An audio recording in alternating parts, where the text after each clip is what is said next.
The live is on. Hope everybody's having a great Sunday. Great weekend so far. We started a little bit late.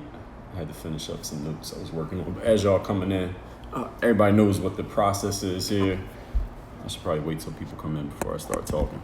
So as y'all are coming in, if you're watching this on Facebook, you can leave a comment, shout yourself out. I always check the Facebook comments in the future as well. Facebook, we got a long tail for these lives because it'll sit there forever. IG, this live is right now, and if you miss it, you miss it. I'll put this up on the IG, what do they call it? IGTV feed on my IGTV feed on my profile after this is over. But we're gonna get into this one directly with the live, and I'll address questions and all that at the end. So as y'all coming in, tell me your name and location in the comment section. We're gonna get into it in a moment. Sorry for the late start. Started later than I planned to. I planned to start at 12:30, but we starting at 12:40.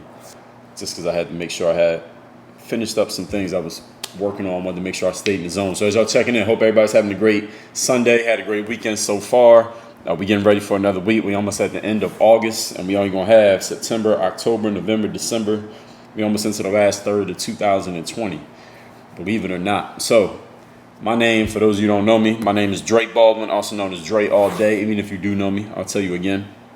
Former 9-year professional athlete now, CEO of Work on Your Game Incorporated, author of 27 books. I do this master class every day called Work on Your Game. Not this one. I'm about to give you one, but I do a master class every day called Work on Your Game. That's an audio show. Y'all can get that at Work on Your Game University, where you can get the full material every single day. And all the stuff that I've already put out is over 1,500 hours of material in there already. And you can get every new one because I do it every day at workonyourgameu.com. Or if you want to get a preview, then go to Apple Podcasts, Spotify, SoundCloud, Google Play, Stitcher. Y'all know all the usual suspects. But the topic here today, on top of everything that I just explained, now that you know who I am, the topic here today is how to think for yourself. This is an important topic that we need to discuss simply because, and I will answer all questions. If anybody got a question, I'll answer it at the end.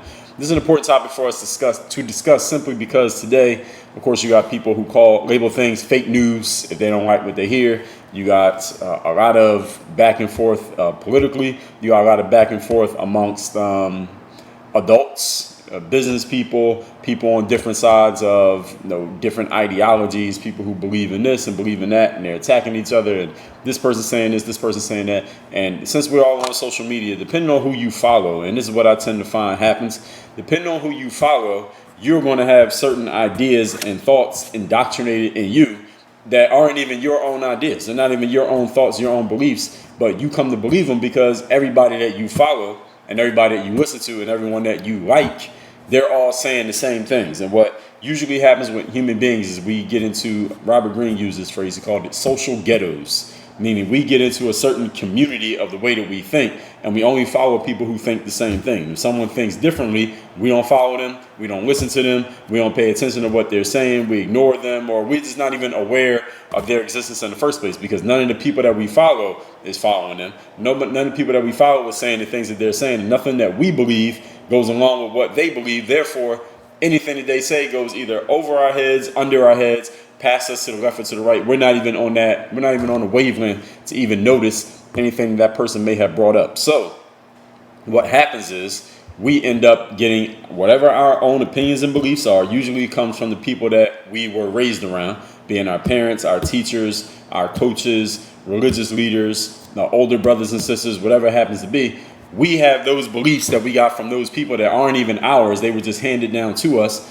And we never challenge our own beliefs. We never challenge our own thoughts. And we never look into the things that we have been grown or raised to believe. And what happens is we just live our whole lives in that ghetto. We live our whole lives in that way of thinking without ever challenging it. So what I'm going to give you here today is I'm going to explain to you how you can start challenging your own thoughts.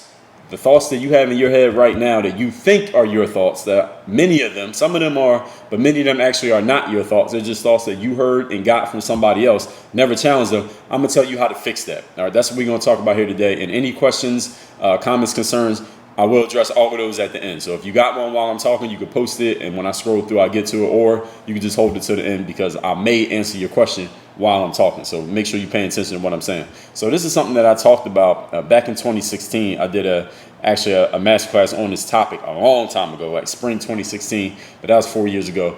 And a lot of things have changed over the last 4 years. I think we can agree. So I need to give an updated version of this. So today what we're going to talk about is how we can get more in touch with what actual truth is, as opposed to a personal opinion or agenda that may have been handed to you, or you think you came up with it on your own, but you actually didn't. Number one thing you got to do, question everything.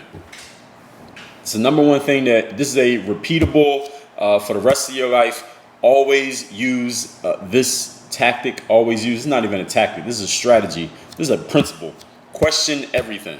I don't care who you got it from. I don't care who said it. I don't care how strongly they said it. I don't care if everybody else in the room, or quote unquote everybody, according to whoever you're questioning, if they all agree, doesn't mean that it can't be questioned. When someone presents a piece of information that you're not sure that is true, you don't know yourself if it's accurate, ask that person some questions. All you have to do is ask questions. Ask questions that begin with the phrases who, what, when, where, why, how. These kind of questions are open questions that will allow that person, whoever they are, to explain to you where they got their information from. And if a person has accurate information, or at least they believe they do, they'll be happy to answer your question. They'll tell you exactly where they got it from, why they believe what they believe, and they'll wait for you to ask them another question. They'll tell you exactly what it is that they're sharing. If you ever ask a person a question, you ever come across someone, you've probably done this before, especially when we're younger, kids tend to ask more questions than adults. Adults, sometimes we tend to just accept things and don't even question them, especially if we already agree with them.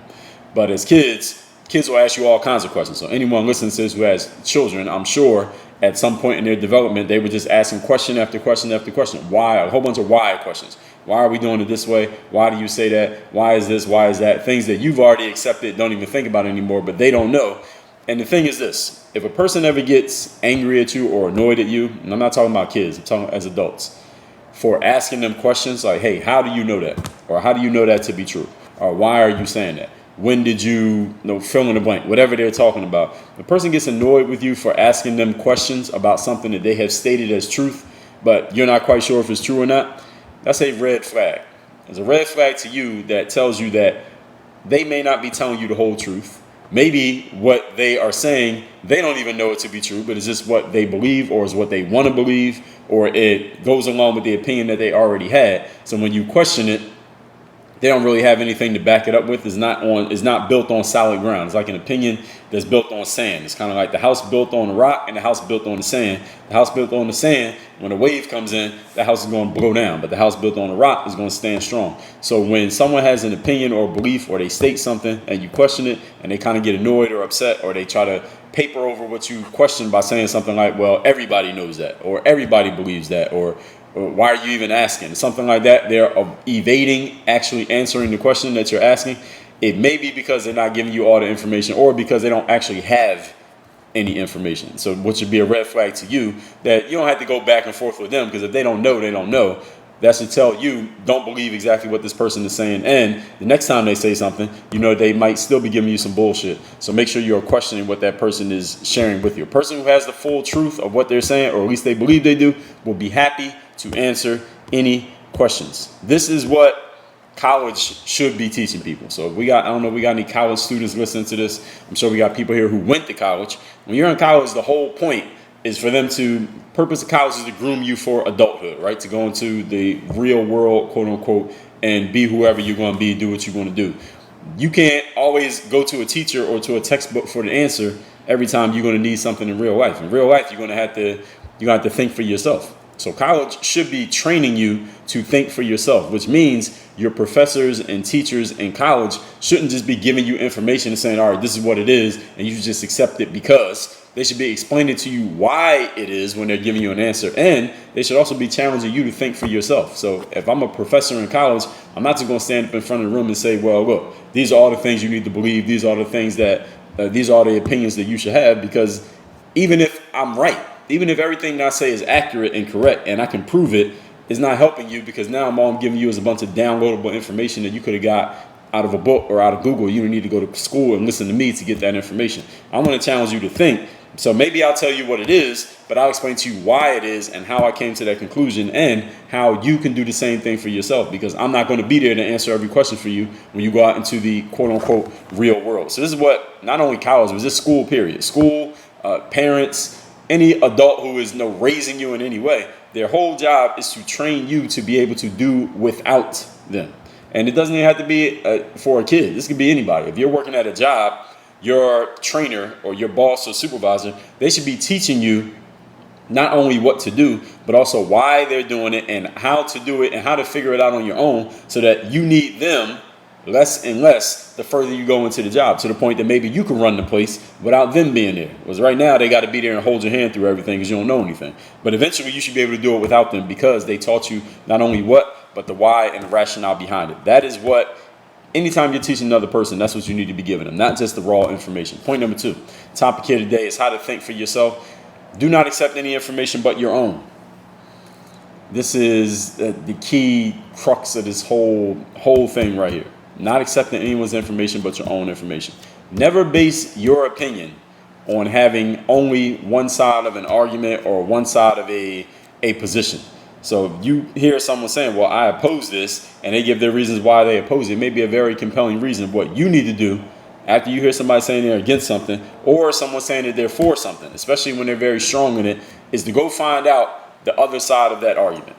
What's the other side of, if somebody says I'm anti-abortion, all right, now go find out the side of pro-abortion. Why do people who are strongly for abortion, why they feel like that? And people who are against it, why they feel like that? If somebody says I'm really strongly for the Democrats, you need to go find out who's the other side of the Democrats and why do the people who believe that think that way. So now you got all the information, and it may be two sides to it, like abortion or the Democrats, but it may be many sides to a conversation. It may be, somebody says who's the best basketball player of all time. Somebody might say Bill Russell, another person LeBron, another person Kobe, another person Michael Jordan. So maybe multiple sides to a conversation. You need to find out why the people who are strongly on every point, why they feel that way, so that you have a holistic view of an argument. Do not just get one side of an argument or one perspective of an argument and then just live the rest of your life with that one perspective, never questioning it. The challenge with this is you have to be open enough to even hear what I just said, to even think about that fact. Because again, when we're raised, whoever raises us, whether it is a grandmother, aunt, uncle, mom, dad, brother, sister, whoever raises us, they have their own opinions and beliefs. And unless they happen to be a super open-minded individual who thinks the way that I'm explaining right here, and most people are not, so unless they happen to be that type of person, they're not going to tell you that, hey, you should go get your own information. They're going to give you what they have, and they're going to expect you to agree with it simply because they don't know any different. Not because they're trying to mess you up or make you be dumb or make you go out into the world and be a carbon copy of them. Is because they don't know what they don't know. So any information that you are given, do not accept it unless you have vetted that information yourself. Never base your opinion on only one side of a conversation. Now, it used to be, there was a time when someone presented facts, any kind of factual information, that those facts could not be challenged, because a fact is a fact, right? Is an unchallengeable piece of information. And a fact is still an unchallengeable piece of information. However, nowadays people have gotten really smart. And on the internet, especially with our shortened attention spans as human beings, people have realized, all right, we can't give people 100% of the facts because they'll get bored and they don't have the attention span to actually take all of that in. So we're gonna pick and choose which pieces of the facts we're going to share in order to paint the picture that we want to paint. So somebody could talk for, let's say some famous person or political person makes a 10-minute statement. The news is not going to play you the whole 10 minutes because they don't believe you're going to watch the whole 10 minutes. They're going to play you they're going to play you 30 seconds, not maybe even the first. They're going to pick and choose 30 seconds out of that 10-minute presentation, and they're going to give you that and say, all right, well, this is what this person believes. And one news source could take the 30 seconds to make this person sound like a monster and terrible. And like, look how terrible this politician is from that 30 seconds. And then the other side, who loves this person, they're going to take the 30 seconds to make this person sound amazing and say, look how great this guy is. And they'll take that 30 seconds. So they're both giving you facts. Right? The guy did actually say this 30 seconds, and he did say this 30 seconds, but they're picking and choosing which parts of it they're going to share with you. So a fact these days is not the same as the fact that it used to be 20 years ago. 20 years ago, someone gave you a fact. They were giving you the whole truth and nothing but the truth. Nowadays, people are giving you a piece of the truth. which is factually correct, but it's not the whole thing. So it's your job now, and they're not even going to tell you that. They're not even going to tell you that they're only giving you a piece of the information. They're only going to tell you the piece that is relevant to them, and they can back it up by saying, well, this did factually happen, but they left some parts out. And if you don't have the wherewithal to ask, hey, what about the rest of it? All right, you showed me a 30-second clip of the mayor making a statement. Wait, how long did the mayor actually speak? No, you showed me 30 seconds. Did the mayor only speak for 30 seconds, or did the mayor speak for 15 minutes? So the mayor spoke for 15 minutes. I need the other 14 minutes, 30 seconds. I want to hear everything he said. I need the context. What did he say before this 30 seconds? What did he say after? Was he answering a question? Was he making a joke? These are the kind of things that they won't tell you, again, based on what their agenda is. And this is not because people are, actually, I was going to say it's not because people are trying to deceive you, but they actually are trying to deceive you. And it's not even, they don't even look at it as deception. They just look at it as, we're just trying to get you to see things the way that we see things. So nowadays people are doing it intentionally, whereas maybe your parents or your grandparents, your brother or sister, they weren't trying to mess your brain up. They were just telling you what they knew. But these people who work for the media and news companies, they know exactly what they're doing. All right, so your job, again, is not to attack them and try to tear their whole thing down. That takes too much time and effort. It's not even worth it. Your job is to note what they're doing, listen to what they say, and then you have to ask the critical questions. It is your job to ask questions based on what other people are sharing with you. Do not just blindly accept it. It is your job to suss out all the facts, both those that support your beliefs and those which disconfirm your beliefs. And this is a key point right here. Wise people, ladies and gentlemen, are always looking for ways to disconfirm their own beliefs. Meaning, when you come up with a belief or a thought or an idea and you're like, this is the way that it is, a wise individual always asks themselves, okay, this is what I believe, but why might I be wrong? Why might this not be the right idea? Where could I be lying to myself? Where may I be deceiving myself? What information do I not have? Or what am I not paying attention to that would cancel out everything that I believe if I actually knew it? Where am I blind? So it's your job to ask that question. And since as human beings, it's hard for us to see our own flaws in the mirror, maybe get some people around you who can help you to point these things out in yourself that you otherwise will be blind to, simply because as a human, it's hard for us to notice our own flaws because we're around ourselves all the time. So we just don't notice them. It's not that we're trying to deceive ourselves. It's just that we don't know what we don't know. But other people will notice things in you very easily that it will be hard for you to notice in yourself. So wise people are always looking for these. Where am I blind? Where am I not paying attention? What am I not noticing, not seeing, not asking, not reading, not hearing, that if I had that information, all of my opinions might be different. My whole stance on this topic would completely change if I had this other information. Am I missing anything? A wise person is always looking for those holes, those gaps. And a foolish person, on the other hand, foolish people, they come to their own conclusions and their own opinions, and then they only look for information and people that support what they already believe. So a foolish person will say something like, I would use the example of abortion. They say, I'm anti-abortion, and they will only listen to they only read any article or watch any video or listen to any person who is also anti-abortion, because that will confirm what they already believe. And if somebody comes in the room and says, well, I'm pro-abortion, the person who's anti will say, well, I don't want to talk to you. They'll leave. They won't listen to them. They say, I don't want to hear anything you say. No, I'm going to unfriend you on Facebook. I'm blocking you. Don't talk to me. I don't want to have a conversation about it. No, I'm not listening to anything, because the foolish person only wants to hear things that support their opinions that they already got. Where, again, the wise person, say it one more time, looks for information that may go against what they believe, just to make sure. Maybe they'll confirm that they're correct, but they may find out that they don't know as much as they thought they did. So if you want to be a wise individual, the key to your wisdom is understanding your ignorance. Everybody listen to what I just said right there. Number 3, the topic here today is how to think for yourself. Number 3 thing is you got to ask yourself, this is a critical question that everybody can do this right now. Ask yourself, how many ideas, opinions, or beliefs you have that most people either around you or most people in the general wider world, at least that you know of, disagree with. I hear Tim Ferriss, who has a podcast called The Tim Ferriss Show, very popular guy. Many of you probably heard of Tim Ferriss. He wrote the 4-hour series of books and several others. One thing that I hear him ask people sometimes on his show is what's something that you believe that most people would think is crazy, or most people disagree with, or most people would think is ridiculous, or that most of the world just goes against. And it's a great question and it's a great assumptive question. An assumptive question is the kind of question that you ask that assumes that there's an answer.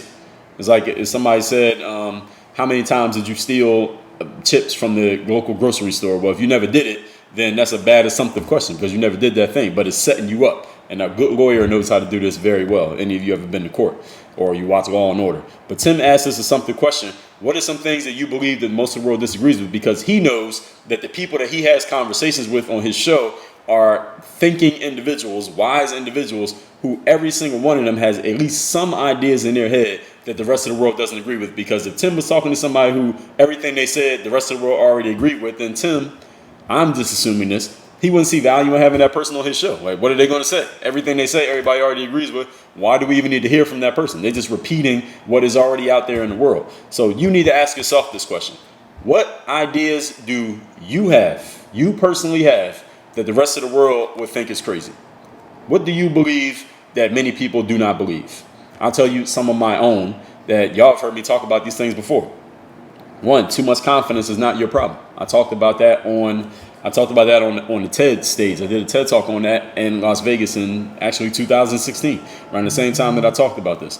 So that's something that most people would say, well, too much confidence can be a problem because you can be arrogant, you can believe in yourself too much, you get the Dunning-Kruger effect, you start to go too far, it gets dangerous because you call yourself an expert when you're not actually an expert. And I build an argument that explains, well, no, that is not actually the problem. There's a way that you can go against this. Another one, people say, well, if you want to build confidence, you can fake it till you make it. I say, no, fake it till you make it is bullshit.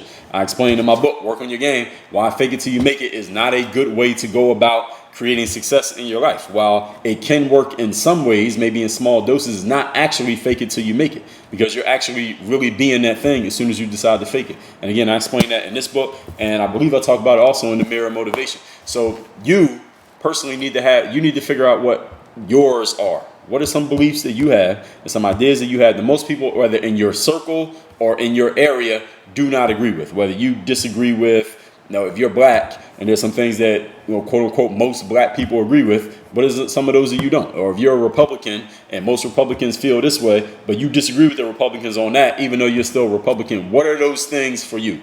These are questions that you need to ask yourself. If 100%, here's the key thing here.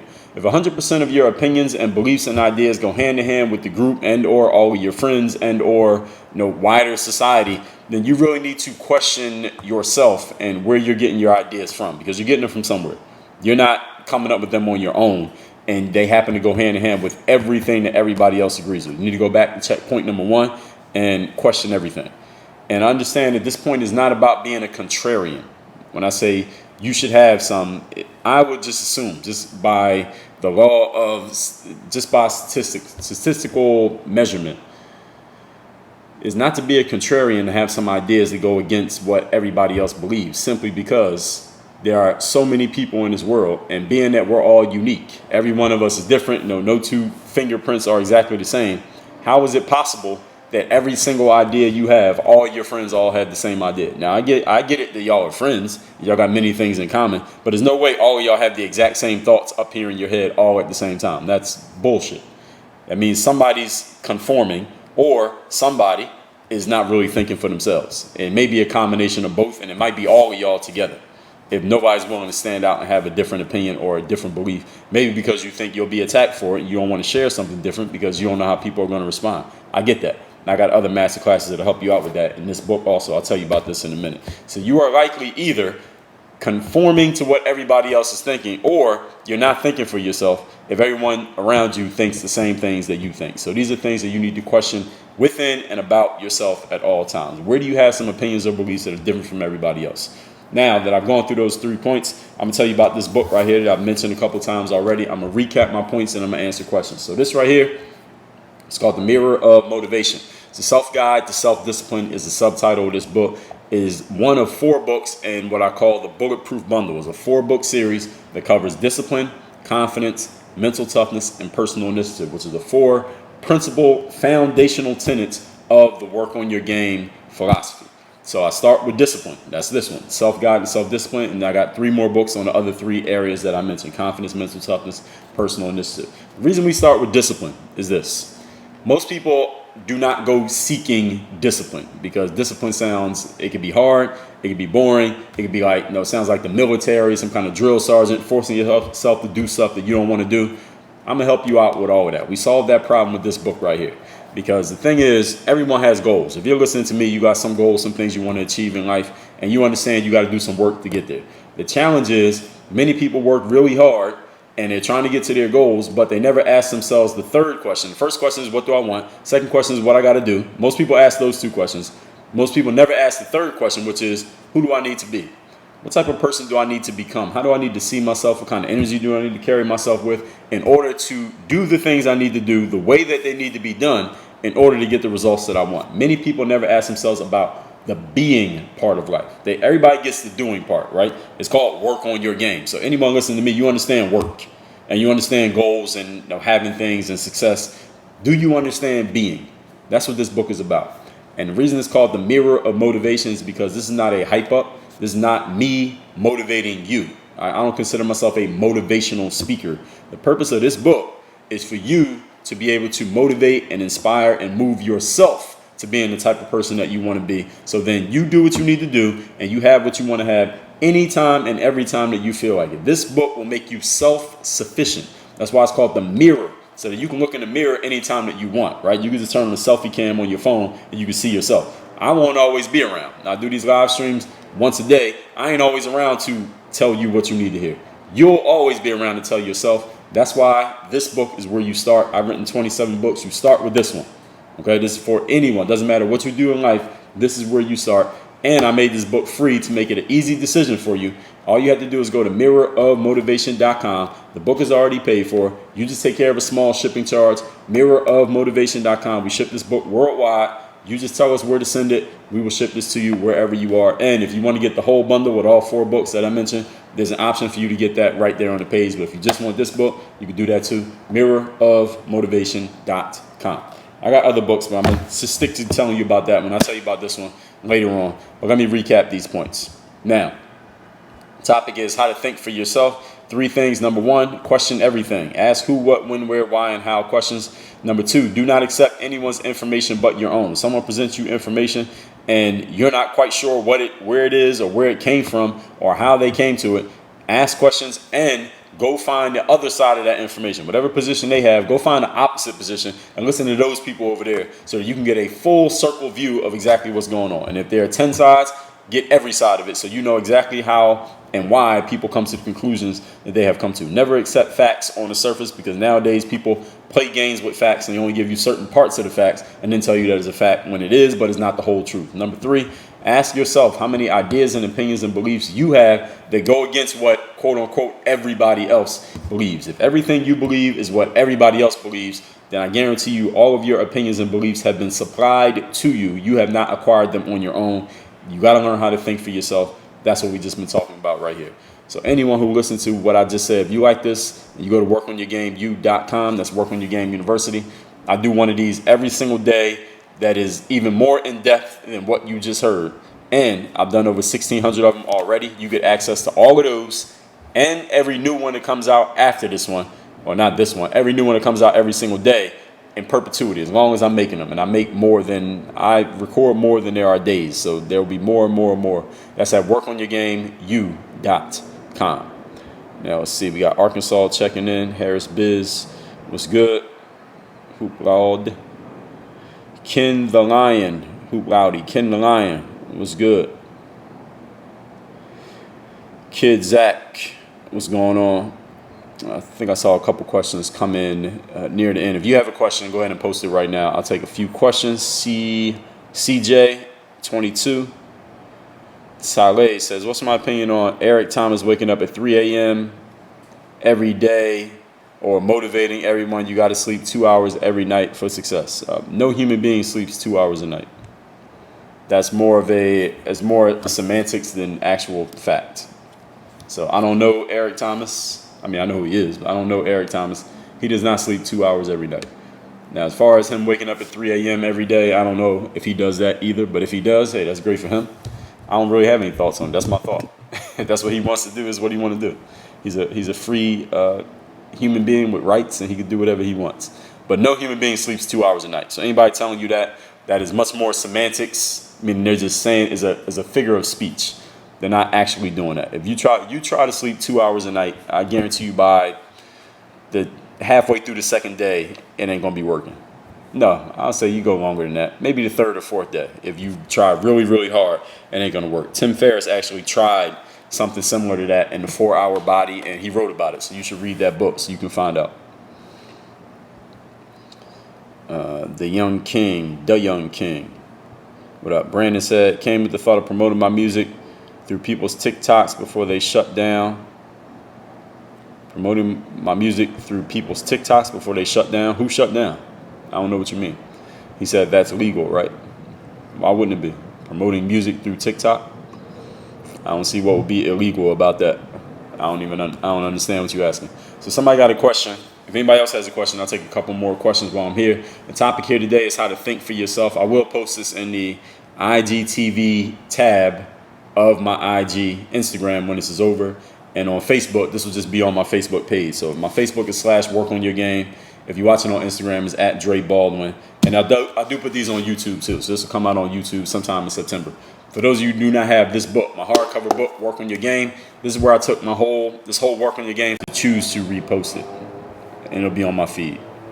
So it'll be on Facebook /Work on Your Game, just right there on the feed. On IG, it'll be on my profile. There's a button they got Reels now, then there's Photos, then there's Photos you're tagged in, then there's IGTV. So just click on the IGTV tab.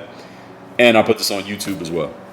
So on YouTube, YouTube, just look up my name, Dre Baldwin. It's YouTube /Dre UPT.